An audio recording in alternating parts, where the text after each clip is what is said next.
नमस्कार, मी Avinash शिलेकर. PCB today मध्ये आपलं स्वागत आहे. पीसीबी कट्टामध्ये आता आपण एक अत्यंत महत्त्वाचा गेले 2-3 दिवस राज्याच्या राजकारणात, समाजकारणात, धर्मकारणात सर्वत्र चर्चेचा एक विषय आहे. त्याच्यावरती आपण चर्चा करणार आहोत. नवी दिल्लीमध्ये महिला शासकीय अधिकाऱ्यांचं एक संमेलन झालं होतं, साहित्य संमेलन. त्या म्हणजे 11, 12, 13 असं ते संमेलन. म्हणजे आजच मला वाटतं समारोप आहे. तर त्या संमेलनामध्ये त्यानिमित्ताने जे अंक प्रकाशित केला त्या अंकामध्ये ज्येष्ठ नेते, माजी कृषी मंत्री, राष्ट्रवादी काँग्रेसचे सर्वेसर्वा शरदचंद्र पवार साहेब यांनी एक लेख लिहिला होता. त्या लेखामध्ये त्यांनी असा उल्लेख केला होता की वारकरी संप्रदायामध्ये प्रतिगामी शक्तींचा शिरकाव झाला आहे. आता जवळपास 60% आसपास आहे. तर थोडक्यामध्ये त्यांनी जो प्रहार केला, तो अचूक प्रहार केला. त्याचा परिणाम भाजपवाल्यांनी आवय उठवायला सुरुवात केली की वारकऱ्यांचा हा अपमान आहे, प्रतिगामी शक्तींचा शिरकाव झाला. हे शरद पवारचं स्टेटमेंट, हा वारकऱ्यांचा अपमान आहे, शरद पवार हे नास्तिक आहे. त्यांनी तुषार आचार्य म्हणून तुषार भोसले ते स्वतःला आचार्य म्हणतात, नाशिकचे, जे भाजपच्या आध्यात्मिक आघाडीचे राज्याचे प्रमुख आहेत, त्यांनी शरद पवारांवरती भरपूर तोंड सुटलं. खरं तर त्यांचा आणि शरद पवारांचं वयाचा अंतर विचार केला तर आचार्यांचा म्हणजे त्यांचं वय शरद पवारांच्या अनुभवापेक्षाही काय विचारता सोय नाही. ते बोलले ठीक आहे. देवेंद्र फडणवीस सुद्धा या विषयावरती म्हटले की नाही, शरद पवारांचा तो लेख चुकीचा आणि भाजपने याची सुरुवात केली. मग इथं सुरुवात झाली की पुरोगामी विरुद्ध प्रतिगामी. वारकरी संप्रदायामध्ये आतापर्यंत राजकारण हा विषय कधी नव्हता. आपण जर वारकरी परंपरा जर पाहिली, भागवत धर्म जर पाहिला, किंवा आपण पंढरपूरला, आळंदीला जाणाऱ्या 400-500 दिंड्या पाहिल्या आणि चैत्री आषाढी कार्तिकीला जाणारी यात्रा तिथे 10-15 लाख, तिथे कधीही असा म्हणजे टोकाचा संदेश नसतो. वारकरी हा मुळात समता, बंधुता ही जी आपण थोडक्यात घटने संविधानामध्ये जी बाबासाहेबांनी म्हटलेलं आहे, तो वारकरी संप्रदायाचाच एक आदर्श आहे. म्हणजे तसं जर पाहिलं तर वारकरी हा कधीही द्वेषाचं राजकारण करत नाही, द्वेष करतच नाही कोणाचा, एकमेका पाहिजे तो सगळ्यांना समान लेखतो. पण या वारकऱ्यांमध्ये आता तिथे मुस्लिम द्वेष, थोडक्यात अगदी स्पष्ट सांगायचं त्याची फोड करून, तर मुस्लिम द्वेषाचं राजकारण पसरलं जातंय. कीर्तनकार, प्रवचनकार हे ज्या पद्धतीने त्यांच्या प्रवचनामधून यापूर्वी नव्हते पण अलीकडं गेले 2-3 वर्षामध्ये त्या विषयावरती भाष्य करायला लागले. त्याच्यामुळे शरद पवारांनी त्यांच्या लेखात जे लिहिलं त्या 2 वाक्यामध्ये संपूर्ण राज्यामध्ये, राजकीय क्षेत्रात तर तो गदारोळ झालेच आहे, पण धार्मिक क्षेत्रातही गदारोळ होतो. वारकरी मंडळी सुद्धा त्या विषयावरती आता बोलायला लागलेले आहे. काही त्या विषयावर फार सुंदर वक्तव्य केलेली आहे. आता मी माझ्याबरोबर खास या विषयावरती चर्चा करण्यासाठी पाचारण केलंय सुनीलजी गव्हाणे, जे राष्ट्रवादी काँग्रेसचे प्रदेशचे युवकचे अध्यक्ष आहेत. सुनीलजी, आपलं स्वागत आहे. नमस्ते. नमस्ते. सुनीलजी हे एक अत्यंत अभ्यासू नेते म्हणून ओळखले जातात. एक परखड व्यक्तिमत्व आहे, स्पष्टपणे बोलतात, कोणाचाही मुलाइजा ठेवत नाही. राज्याचा आतापर्यंत त्यांचा 2-3 वेळा दौरा झालाय. गाव, खेडे, जिल्हे सगळे पालथी आहेत. राष्ट्रवादी काँग्रेसचा एक तरुण तडफदार चेहरा म्हणून त्यांच्याकडे पाहिलं होतं आणि या विषयावरती सुनीलजींना आपण खास व्यक्त होण्यासाठी खास बोलवले.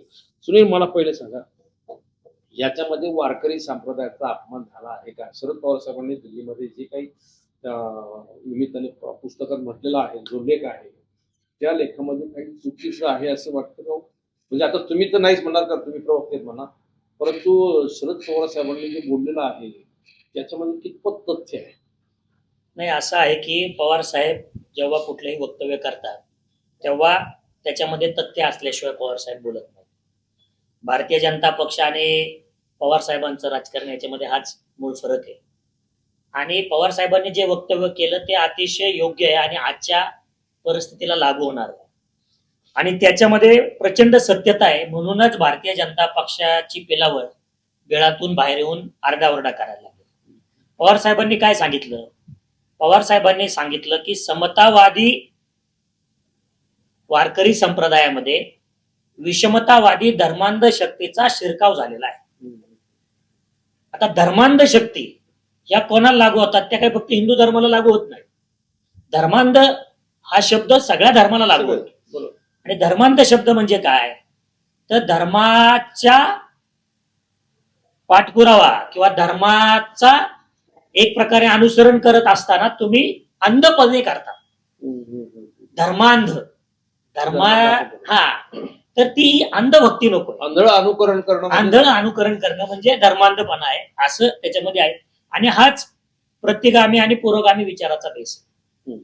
प्रतिगामी लोक काय सांगतात की वर्षानुवर्ष जे काही आले, जे कदाचित धर्माने ठरवून दिले किंवा जुन्या लोकांनी ठरवून दिले किंवा जुन्या पिढ्यांनी सांगितलं ते बदलायला नको, आहे असं चालू द्या. आणि त्याच्यामुळे धर्माचा ऱ्हास होतो किंवा त्याच्यामुळे चुकीचं होतं असं जेव्हा लोक सांगतात तेव्हा आपण त्यांना प्रतिगामी म्हणतो. आणि पुरोगामी म्हणजे काय, तर जे धर्मांध नसतात. धर्मांध नसतात म्हणजे काय, तर धर्माचं अनुकरण आंधळ्या पद्धतीने ते करत नाहीत, तर धर्मामध्ये सांगितलेल्या गोष्टींचं विश्लेषण करतात, चिकित्सा करतात, अनालिसिस करतात आणि त्याच्यामध्ये आजच्या घडीला काय लागू आहे, काय लागू नाही, काय योग्य आहे, काय योग्य अयोग्य आहे याची चिकित्सा करून काही अयोग्य गोष्टी नाकारायच्या आणि नवीन गोष्टी त्याच्यामध्ये स्वीकारायच्या. अशा पद्धतीने पुरोगामी विचार काम करतो. तर त्याच्यामुळे वारकरी संप्रदाय, मुळात वारकरी संप्रदाय हा प्रचंड पुरोगामी विचाराचा संप्रदाय. हो, अगदी प्रश्न. या महाराष्ट्रामध्ये वारकरी संप्रदायाचा पाया का घातला गेला? वारकरी संप्रदायाचा पाया हा तत्कालीन कर्मठ धर्मांध विषमतावादी सनातनी लोकांच्या विरोधात वारकरी संप्रदायाचा पाया या महाराष्ट्रामध्ये घातलेला आहे. अच्छा, भागवत धर्म, भागवत धर्माचा. बेसिकली हिंदू धर्मापासून वारकरी संप्रदाय वेगळा तर नाही, पण मुळात हिंदू धर्म हा एक धर्म असण्यापेक्षा ती एक मोठी वैचारिक परंपरा आहे. ते हिंदू धर्म चातुर्वर्ण हाच सगळ्यात महत्वाचा नाही. आता चातुर्वर्ण मनुवाद हा जो त्याचा बेस आहे त्याच्यामुळे वारकरी संप्रदाय सेपरेट झाला असं म्हणायचं. हो, 100%. म्हणजे हिंदू धर्माची सुरुवात समजा कधी झाली कोणी सांगू शकत नाही. आपण म्हणतो it is a way of life. Hindu धर्म एक जीवन जगण्याची पद्धती आहे. त्याला काही एक पुस्तक नाही किंवा एक प्रवर्तक नाही. आणि त्याच्यामुळं धर्म म्हणून जे असतं की एक धर्म म्हणजे काय की समजा एक प्रेषित आहे, एक पुस्तक आहे, एक संबंधित नियमावली आहे आणि त्या नियमावलीने तुमचं वागणं आहे, असं बेसिकली जगभरामध्ये धर्माचं बघितलं जातं. पण हिंदू धर्मामध्ये हा धर्मापेक्षा याला वैचारिक फिलॉसॉफिकल अधिष्ठान जास्त आणि प्रवाही आणि ते प्रवाही. मुळात हिंदू धर्म प्रवाही आहे म्हणूनच तर त्याला आज तो मोठा आहे किंवा हिंदू धर्माचा बेसच हा प्रवाहीपणाचा आहे. जसं वेदांची निर्मिती झाली किंवा उपनिषदांची निर्मिती झाली, पण वेदांच्या उपनिषदांच्या निर्मितीनंतर सुद्धा याच हिंदू धर्मामध्ये जसं आस्तिक दर्शन आहे तसं नास्तिक दर्शन पण आहे. आता काल परवा कोणतरी म्हणलं की देवेंद्र फडणवीस यांनी सांगितलं की ते देव मानत नाहीत म्हणून ते म्हणजे ते नास्तिक आहेत कारण ते देव मानत नाही. तर मुळात देव मानणं आणि न मानणं म्हणजे नास्तिकता नाही. हिंदू धर्मामध्ये जे दोन विचार तयार झाले साधारणतः इसवी सन पूर्व 600च्या नंतर, तर त्याच्यामध्ये वेदांना मानणारे आस्तिक दर्शन आणि वेदांना न मानणारे हे नास्तिक दर्शन आहे. याच्यामध्ये देव हा विषयच नाहीये. देव हा विषयच नाहीये. आस्तिक दर्शनामध्ये मग त्याचे षट दर्शन म्हणतो आपण त्याला.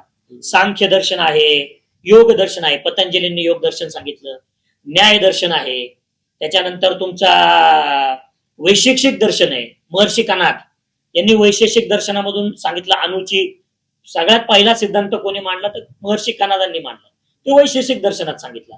त्याच्यानंतर मीमांसा दर्शन आहे आणि वेदांग दर्शन. हे षट दर्शन हे आस्तिक दर्शन मानले जातात. मग नास्तिक दर्शनामध्ये हिंदू फिलॉसॉफीमध्ये काय मानलं जातं? जैन धर्म, बौद्ध धर्म आणि चार्वाक.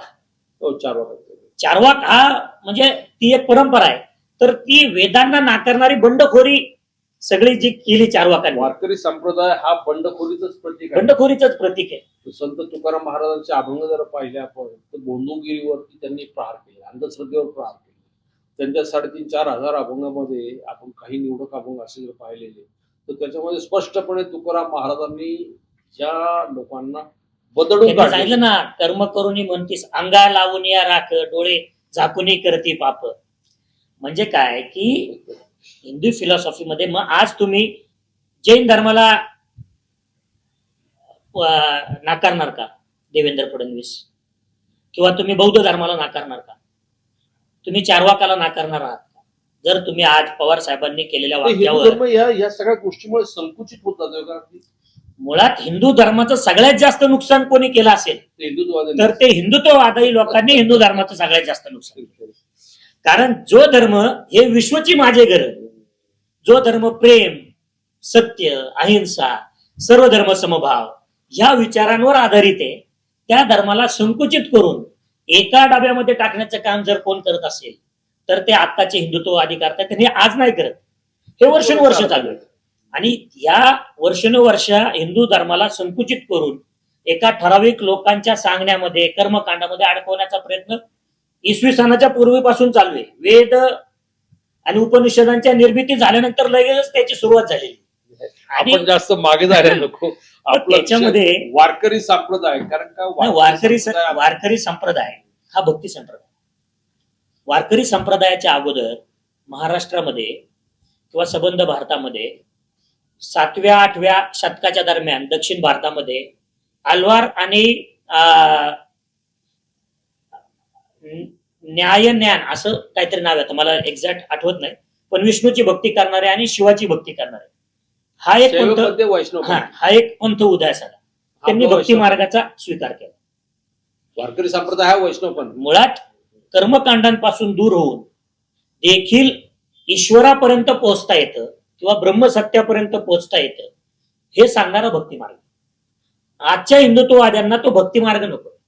प्रपंचात राहून परमार्थ कराय तुकोबांनी सांगितलं, सोप्या भाषेत सांगितलं. जे सांगतात 24 तास तुम्ही कर्मकांडामध्ये समाजाला अडकवायचं आणि समाजाला कर्मकांडामध्ये अडकवून त्याच्या विकासाची दारं बंद करायची, हा मूळ अजेंडा भारतीय जनता पक्षाचा. तो आता वारकरी संप्रदायामार्फत राबवला. आता तो काय झालं की आता जसं पवार साहेबांनी सांगितलं की बाबा विषमतावादी धर्मांध शक्तींचा वारकरी संप्रदायामध्ये शिरकाव झाला.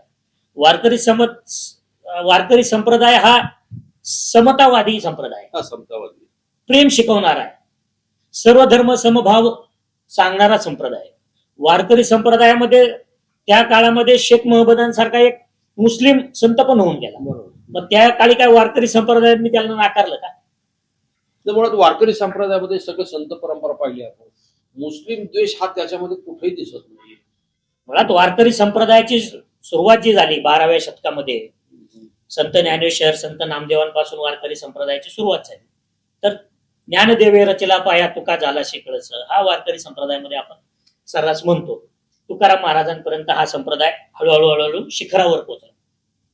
हा वारकरी संप्रदाय जेव्हा मोठा होत होता, सुरुवातीपासून त्याच्या कळसापर्यंत, पायापासून कळसापर्यंत, संत तुकाराम महाराज 1600च्या काळामध्ये संत तुकाराम महाराज होऊन गेले. या कालावधीमध्ये भारतात आणि महाराष्ट्रामध्ये मुस्लिम सत्ता नव्हत्या का? मुघल सत्ताच होत्या ना. पण मुघल सत्ता असल्यामुळे वारकरी संप्रदायामध्ये तुम्हाला इस्लामचा द्वेष दिसतो का? इस्लामचा द्वेष दिसत नाही. मुळात कुठल्याही धर्मामध्ये द्वेष याला जागा नाही. मग तो इस्लाम असो, हिंदू असो, ख्रिश्चन असो, द्वेषाला जागा नाही. पण धर्माचा वापर स्वतःच्या राजकारणासाठी करायचा म्हणला की द्वेषाची निर्मिती करावी लागते. म्हणून भाजप समोर शत्रू पाहिजे ना. म्हणून भाजपने ती आध्यात्मिक आघाडी, त्याचे जे प्रमुख आता जे आहेत आचार्य, तर ते मला वाटतं खास त्यासाठी तयार केलेली आहे का? मुळात वारकरी संप्रदायाच्या माध्यमातून द्वेषाची पेरणी करायचं काम भारतीय जनता पक्ष करते आणि त्या द्वेषाच्या आधारावर राजकारण करण्याचा प्रयत्न हा भारतीय जनता पक्षाचा. मग मला सांगा, तुम्ही याच्यामध्ये जे कीर्तनकार, प्रवचनकार आहे, हे समाजाचं प्रबोधन करतात. ते खरं पुरोगामी विचार, म्हणजे एक सुधारणावादी विचार समाजामध्ये रुजवतात. पांडुरंग डोळ्यासमोर ठेवून संत तुकाराम महाराज, संत ज्ञानेश्वर महाराज, नामदेव महाराज, हे सगळे संत परंपरेत ही सगळी महान मंडळी यांचे विचार सामान्य लोकांपर्यंत सोप्या भाषेत पोहोचवण्याचं, प्रबोधन करण्याचं काम प्रवचनकार, कीर्तनकार करतात.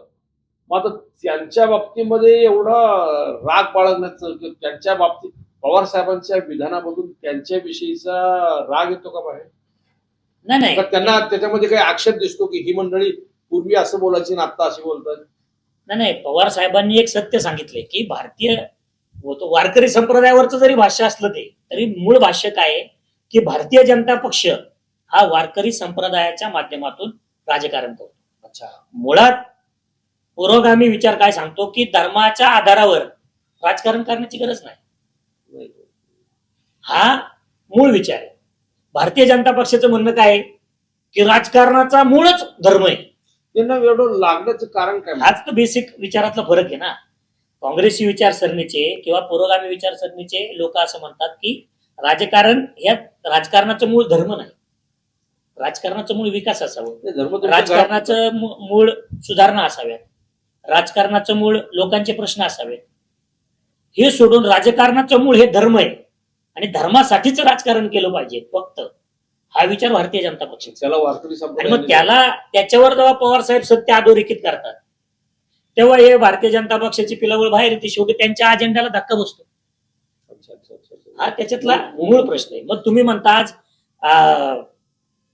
धर्माच्या बाबतीतच बोलायचं झालं तर मग हिंदू धर्मामध्ये असंख्य पंथ उदयास आले, ते पंथ मान्य नाही. मग ते तुम्हाला मान्य आहेत का नाहीये याचाही चर्चा करावी लागेल. ईश्वरांचं तत्वज्ञान भाजपला मान्य आहे का?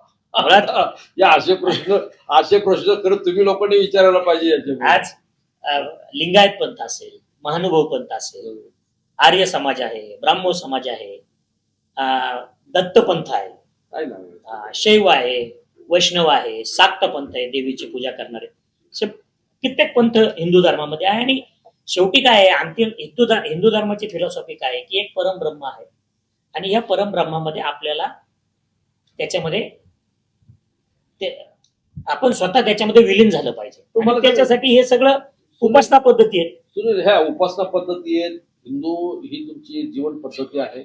मला याच्यामध्ये भाजपला एवढं लागण्याचं कारण काय, नेमकं याच्यातलं मर्म काय? म्हणजे वारकरी संप्रदाय असा राजकारणाचा बळी पडलेला आहे का? म्हणजे मागच्या ज्या निवडणुका आपण पाहिल्या, वारकरी संप्रदाय राजकारणाचा बळी पडलेला नाही.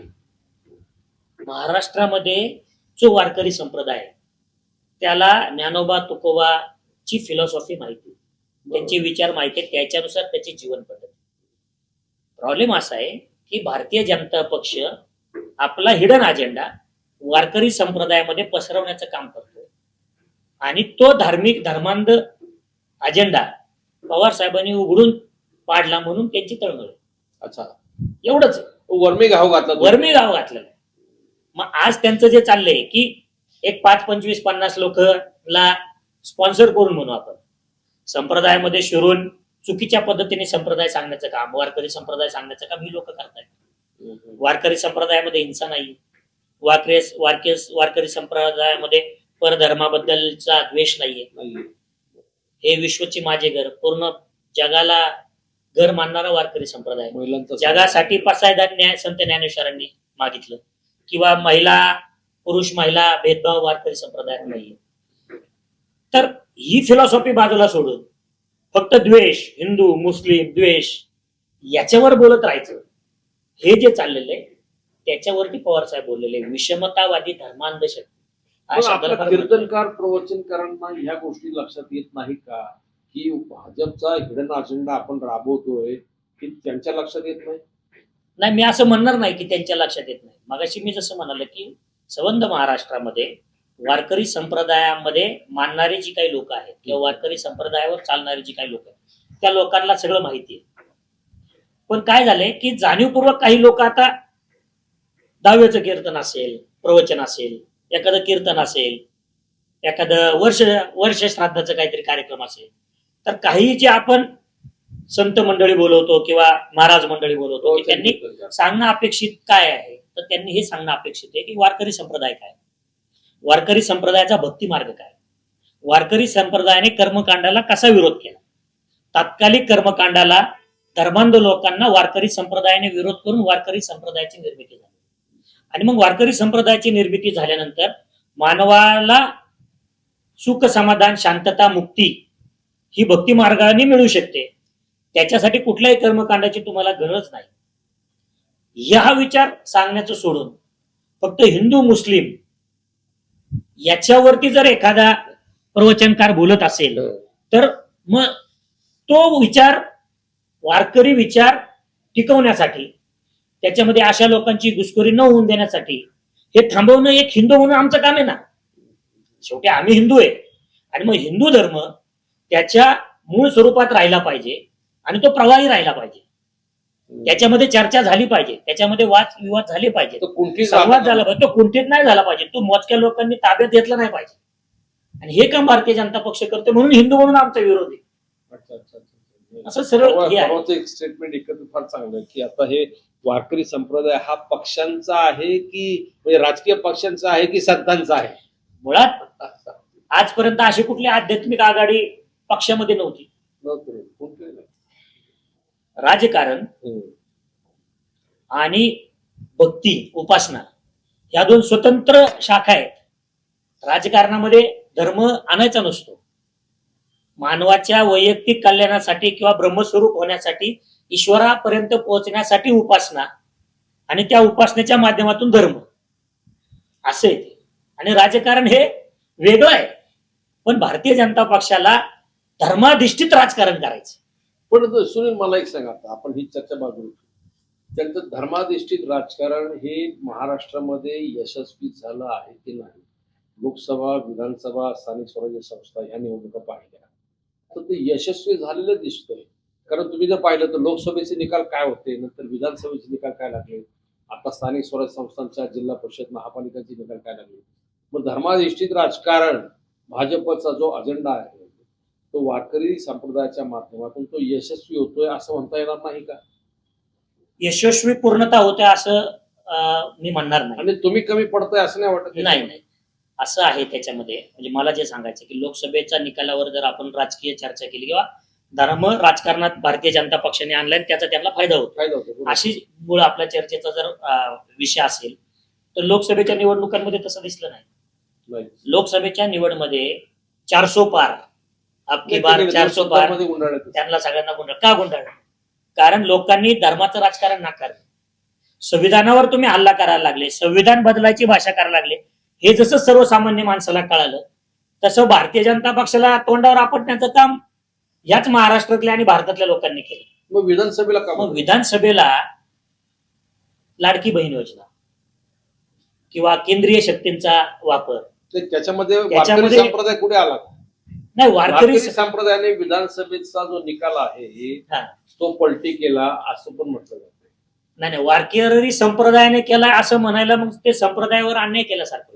वारकरी संप्रदाय आहे तिथंच आहे, वारकरी संप्रदाय मानणारी लोक आहे तिथंच आहे. 5-25 लोक जी आहेत ती वारकरी संप्रदायामध्ये घुसून.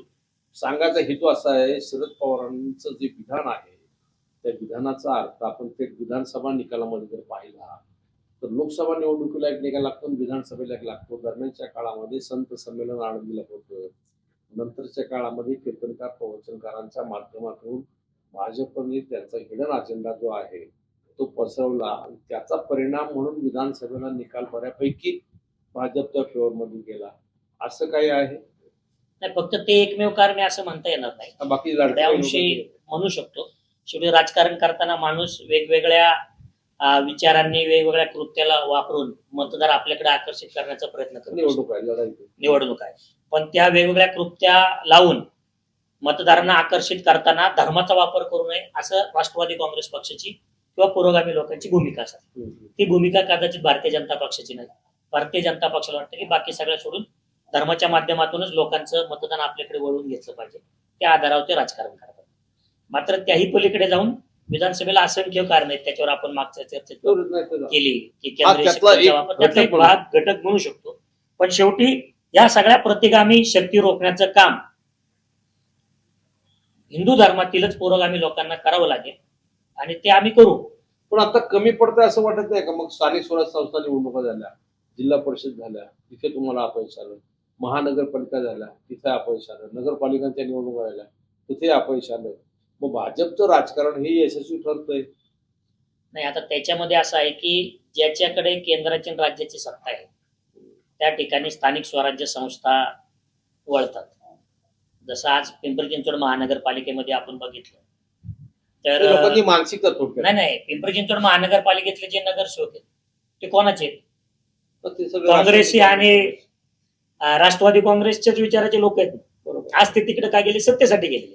मुळात स्थानिक स्वराज्य संस्था यांची निवडणूक विचारांपेक्षा स्थानिक प्रश्नांवर जास्त होती. तशी केंद्राची निवडणूक ही केंद्र देशाच्या प्रश्नांवर होते, राज्याची निवडणूक ही राज्याच्या प्रश्नांवर होते, तसे स्थानिक स्वराज्य संस्थेची निवडणूक ही स्थानिक प्रश्नांवर होते.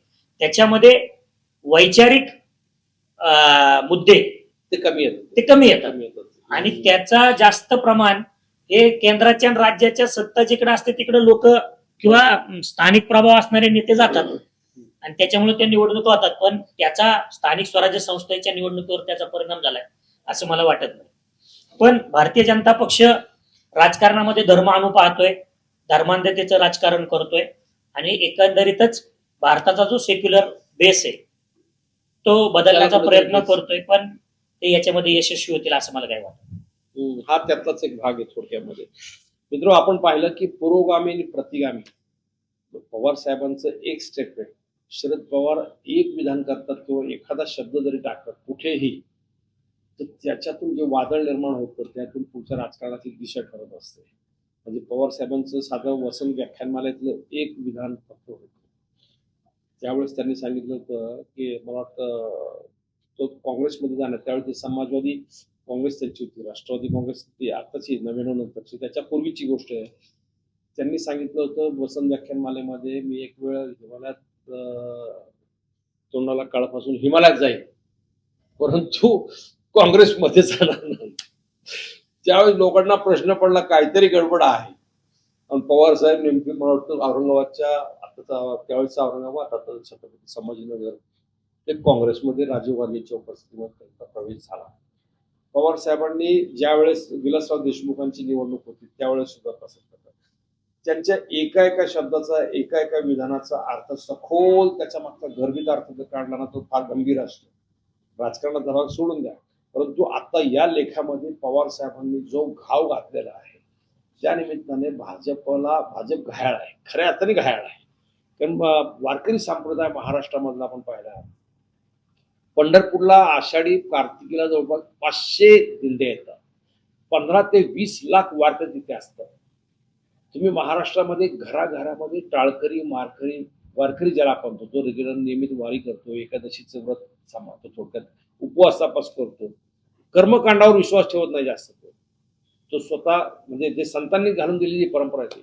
आपण संतांची जर मालिका पाहिली संपूर्ण, संत ज्ञानेश्वर ब्राह्मण, संत तुकाराम महाराज मराठा, नंतर नामदेव महाराज शिंपी, तुम्ही संत चोखामेळा हे महार समाजाची, गोरा कुंभार, संत सावतामाळी म्हणजे पाहिलं तर सगळ्या जाती धर्माची ती संत परंपरा आहे आणि त्याच्या विचारावरती आधारित हा वारकरी संप्रदाय आहे.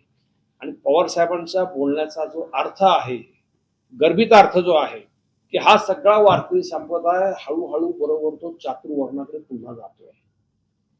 त्या पद्धतीने म्हणजे जे प्रतिगामी शक्तींचा जो शिरकाव आहे आणि कीर्तनकार प्रवचनकार त्यांच्या कीर्तन प्रवचनामधून अभंगाचा अर्थ त्याचा निरूपण करताना ज्या पद्धतीने त्याच्यामध्ये मुस्लिम हिंदू हा जो द्वेषाचा मुद्दा त्याच्यात येतो, त्याच्यामुळं हे विधान कदाचित आलं असावं असं मला वाटतं. पण त्याच्या मागला गर्भित अर्थ फार गंभीर आहे. ह्याच्यावरती खरं तर संपूर्ण महाराष्ट्राच्या पातळीवरती वैचारिक चर्चा घडली पाहिजे, चढली पाहिजे, ह्याच्यावरती मंथन झालं पाहिजे. हा म्हणजे यांचा राजकारणाचा भाग बाजूला ठेवू द्या, परंतु भाजपचं राजकारण ह्या आता सुनीलने जे स्पष्टीकरण दिलं की भाजप अशा प्रकारे हिंदुत्वाचं राजकारण करून किंवा आता वारकरी संप्रदाय सुद्धा एक प्रकारे पवार साहेबांच्या सांगण्याच्या याच्यानुसार तो त्यांनी पद्धतशीर स्वतःच्या पंखाखाली घेतला आणि त्यांचं राजकारण करतायत. ते भाजपचं राजकारण यशस्वी होताना दिसते. जो संपूर्ण महाराष्ट्र हा पुरोगामी राज्य समजलं जात होतं, सर्वात देशामध्ये पाहिलं तर पुरोगामी राज्य म्हणून महाराष्ट्राकडे पाहिलं जात होतं. इथे जात भाषा धर्म याच्याही पलीकडे जाऊन विचार करणारी विचारवंतांची सुधारणावादी परंपरा आहे, क्रांतिकारकांची फार मोठी परंपरा आहे. हा महाराष्ट्र पुन्हा एकदा आता प्रतिगामी शक्तींच्या हातात, म्हणजे लोकसभेला गेला, विधानसभेला गेला आणि स्थानिक स्वराज्य गल्ली ते दिल्ली, आता संपूर्ण महाराष्ट्रात प्रतिगामी शक्तींचा पूर्ण ताबा आहे. याच्यावरती वर्मी घाव घालणारं हे पवार साहेबांचं विधान आहे. सुनीलजी, तुम्ही फार पद्धतशीर विश्लेषण केलं, वेळ दिला, खूप खूप धन्यवाद.